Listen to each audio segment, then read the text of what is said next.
Coucou les amis, salut à vous, j'espère que vous allez bien, j'espère que vous allez tous très bien. Dans la vidéo d'aujourd'hui, on va donc parler comme ça de la rentabilité du bien immobilier.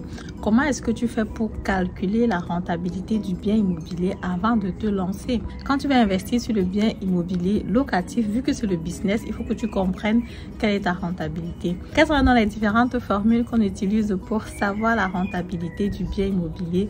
C'est ce dont je veux parler avec toi dans cette vidéo et je te retrouve comme ça après l'intro.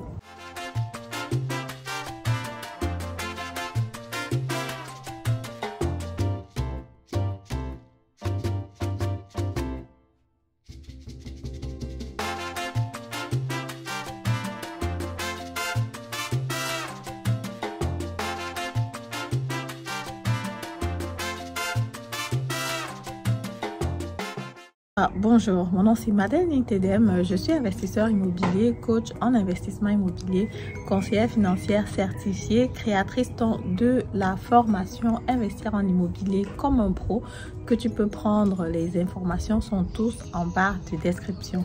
Si tu as besoin d'un accompagnement sur un bien immobilier, une séance de coaching ou alors si tu veux tout simplement que je valide avec toi un investissement que tu as trouvé en ligne, tu peux aussi me contacter.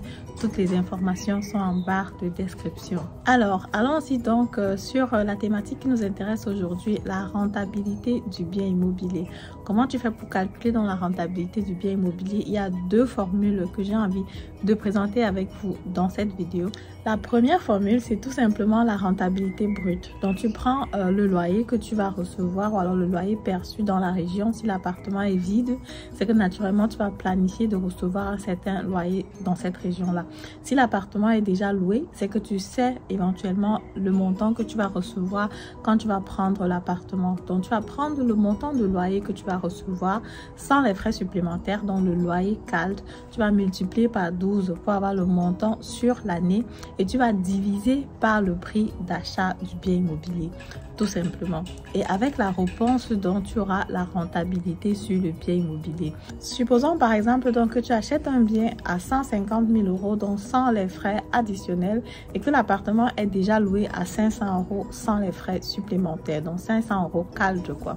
Ce qui va donc se passer pour calculer dans la rentabilité de ce bien immobilier là, tu vas prendre 500 € multiplié par 12, ça fait 6 000 €. Et 6 000 € donc que tu vas diviser par les 150 000 €, ça va te faire 4%. Ça veut donc dire que la rentabilité sur ce bien immobilier est de 4%. 4%, que te dit donc ce chiffre? Est-ce que ce chiffre, donc est-ce que c'est normal? Est-ce qu'il faut se lancer? Est-ce que c'est un bon chiffre? Ce qui est important à savoir, c'est qu'en investissement immobilier, ce chiffre-là va varier selon les États. Parce qu'effectivement, un rendement, par exemple, de 4% à Berlin, à l'achat, ce n'est presque pas possible, il faut oublier. Une rentabilité de 4% par exemple à München, ce n'est presque pas possible, il faut oublier. 4% par exemple, tu vas trouver dans les périphéries des grandes villes. Donc si par exemple tu es à Francfort et tu t'éloignes un peu de la grande ville, tu peux trouver 3,5%, 4%, 3%, c'est déjà bon. À Berlin, si tu es déjà à 2,5%, à München, si tu es déjà à 2,5%, c'est déjà excellent parce qu'à München, on a même tendance à être à 1,8%. Pourquoi? Parce que les loyers n'évoluent pas comme les prix du bien immobilier évoluent. En fait, le prix du bien immobilier a évolué tellement rapidement et le loyer ne pouvait pas suivre en fait. Vu que les contrats de bail vont généralement être les anciens contrats de bail, le loyer va être bas par rapport à l'argent que tu vas payer. Donc la rentabilité sera forcément basse. Maintenant, c'est à toi de prendre le bien immobilier, réfléchir et voir comment tu peux faire pour optimiser la rentabilité. Il y a plusieurs manières d'optimiser la rentabilité. Si tu as par exemple un loyer qui est déjà très bas, il y a des façons où tu peux faire pour négocier peut-être avec le locataire pour qu'il sorte de l'appartement. Tu peux par exemple évoquer des raisons pour faire sortir le locataire de l'appartement. Mais c'est une thématique qui est assez intéressante et que je prendrai la peine comme ça d'expliquer dans une autre vidéo. Ce qui est sûr, c'est que quand tu achètes un appartement où le loyer est bas, tu as toujours une marge de manœuvre. Il y a toujours quelque chose que tu peux faire pour optimiser le loyer. Ça ne va pas être facile, ça c'est clair. Ça ne va pas être que le locataire va facilement accepter comme ça de sortir. Ça doit être une négociation entre toi et le locataire pour que chacun trouve son compte quoi. Mais en général, parfois tu arrives à pouvoir faire sortir le locataire si ce dernier est compréhensible. Mais seulement il faut planifier le temps. C'est pas un truc que tu es propriétaire aujourd'hui et demain tu fais sortir le locataire. Non. Quand tu es propriétaire aujourd'hui, tu planifies 2 ans, 3 ans, 4 ans, doucement, doucement pour faire sortir le locataire. Si naturellement le loyer qu'il paye dans la région est très très bas et que tu sens que ta rentabilité a des difficultés à ce niveau-là. Une rentabilité par contre de 4% dans une ville qui est très éloignée, à l'est par exemple de l'Allemagne, ce serait une très mauvaise rentabilité. Dans les villes qui sont éloignées, on va viser les 8% de rentabilité, les 10% de rentabilité. Maintenant, ça va dépendre de chacun. Il y a des personnes qui préfèrent investir dans les petites villes, dans les villes qui sont lointaines et avoir plus de rentabilité. Il y a des personnes qui préfèrent rester dans les grandes villes, avoir peu de rentabilité, mais en sachant qu'ils peuvent optimiser leur bien immobilier. C'est toujours à chacun de choisir sa stratégie d'investissement.